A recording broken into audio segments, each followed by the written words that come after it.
Welcome to the new Sex and Happiness with Lori Handlers and her partner Michael Gibson. You're about to dive into a world where amazing sex is just around the corner. And happiness is available to everyone at any age. It's time to learn a little, laugh a little, and explore sex and intimacy from every angle.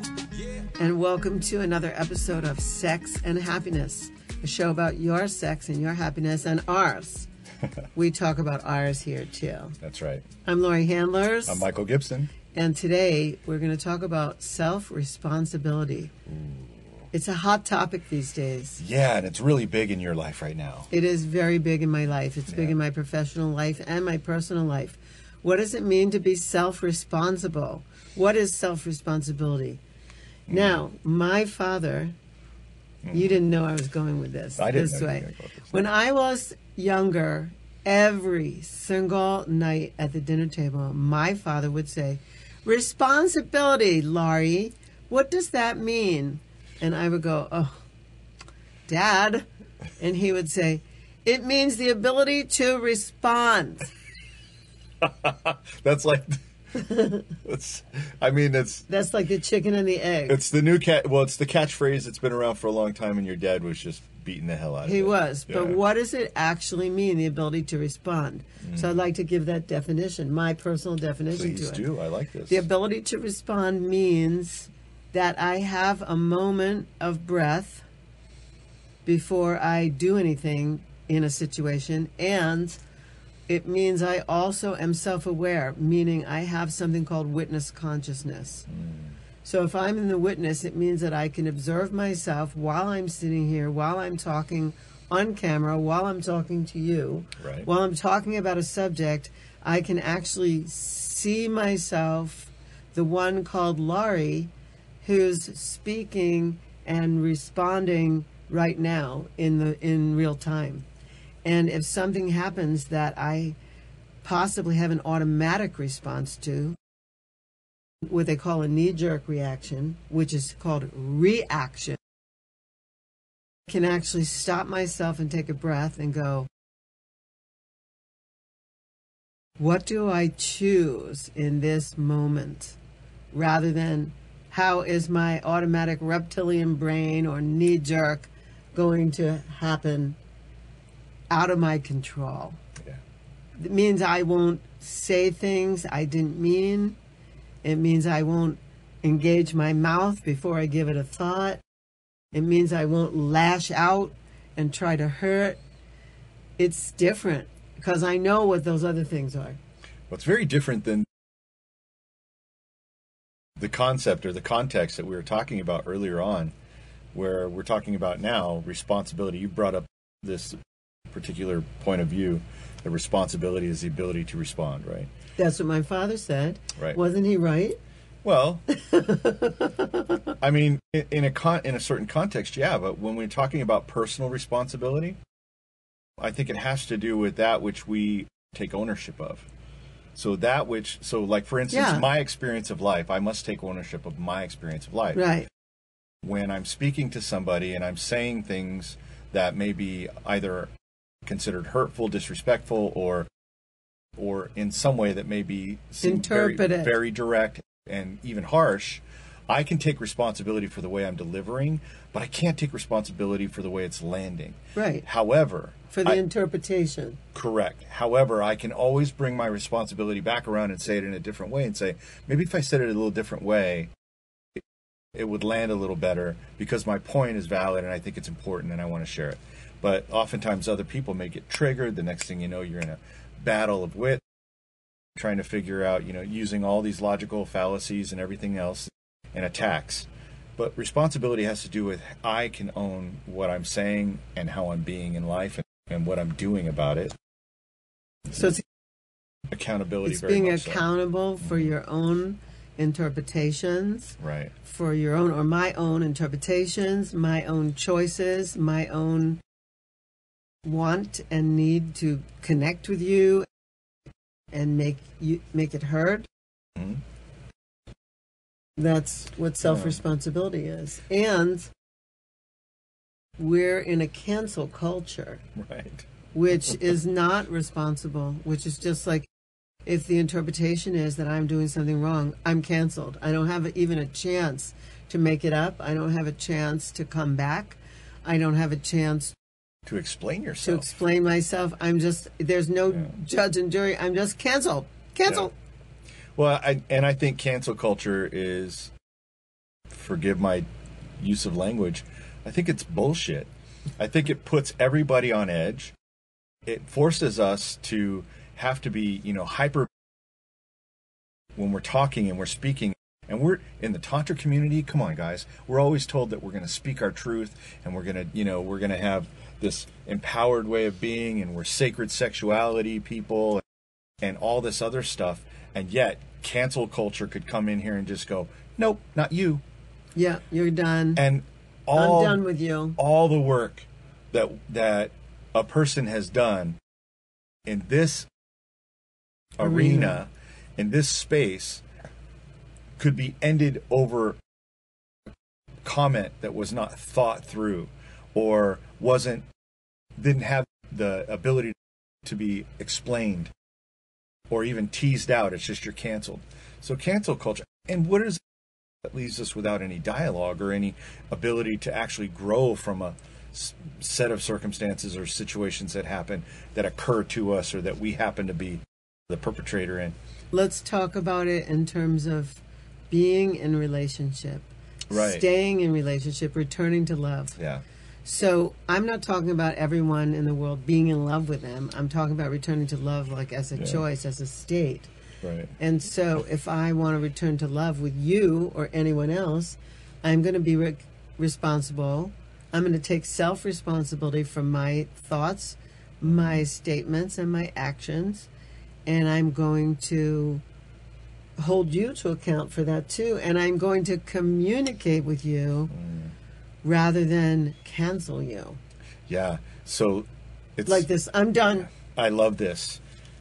It's about listening and being responsible to attempting to hear. It's the nonviolent communication model that we learned.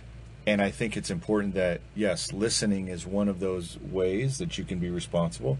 And then also, it's okay to disagree. Yeah, we don't have to be the same. We don't have to feel the same or think the same on things. It's okay to disagree, and it's healthy, actually, to not be all in the same exact mold. You and I don't agree on everything. Right. There are things that I believe that are offensive to you. There are things that you believe that are probably offensive to me if I knew everything. But the point is that, so what? People can be offended. That's fine. And people can be at odds, and people can be on different sides of a particular issue. It doesn't mean that love has to be lost, right? Unless, of course, it violates a value that you have. So it's often called a deal breaker.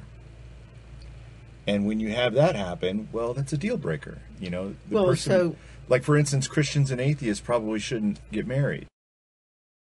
There's a huge divide in between belief systems and values. So in that case, what can you do? There could be a separation.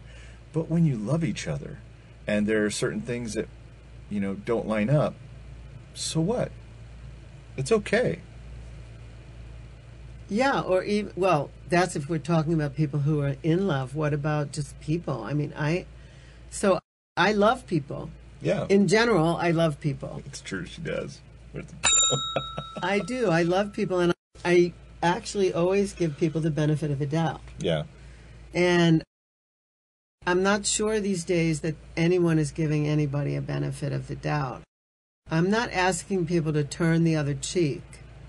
I'm asking people to give each other the benefit of the doubt. Right. To give people a chance to explain themselves and be heard, and to offer that instead of canceling them. I'm really asking that. And in self-responsibility, I'm asking all the people who have interpretations about one thing or another, there's like a righteousness. There's an insistence on being right to the extent that the other people are not even, it's almost like they're not considering there's another human being on the side of the equation. It's just, I'm right and that's it. I'm just right.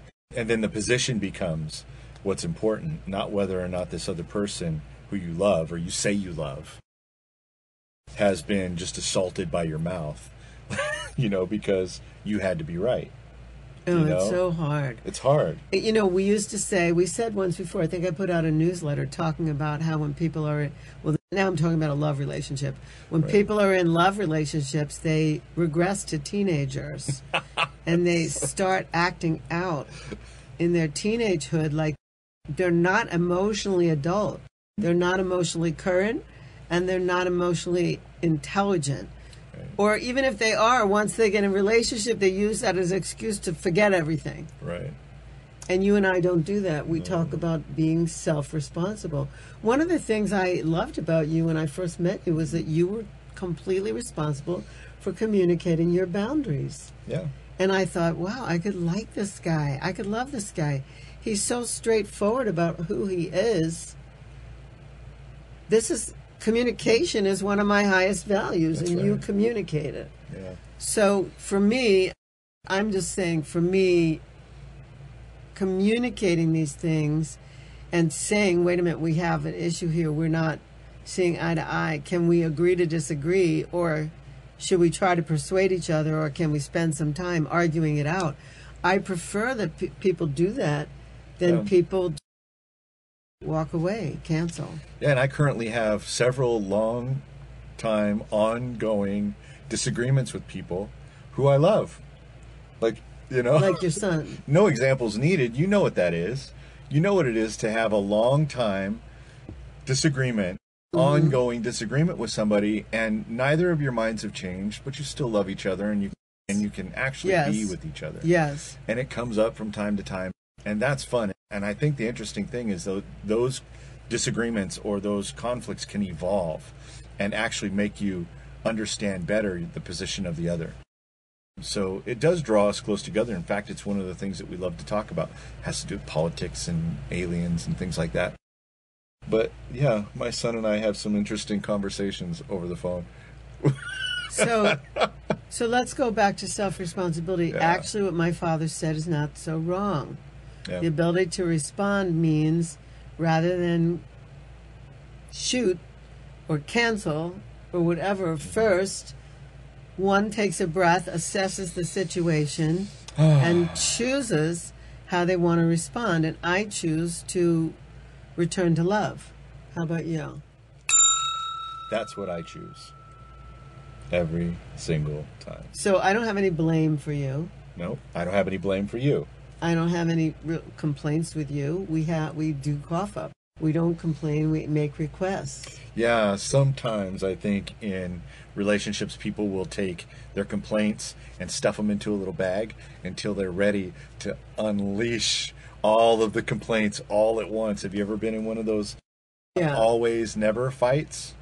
In psychology, they used to call that gunny sacking. Gunny sacking? Yeah. Interesting. You Wow. would put everything into a big bag, and then, boom, the last straw would come. You have hit my last nerve. And women are boom. notorious for having a deep gunny sack. Yeah, they are. Because you They get in are. a fight, next thing you know, they're pulling shit from like 1997. Which you can't even remember. And You don't remember what you said, but you said this. But I was on. And you said this. No. But I did? You always, you never. That's the always never fight. Yeah, it's a terrible fight. It's a huge blow up. It's almost, cyclical.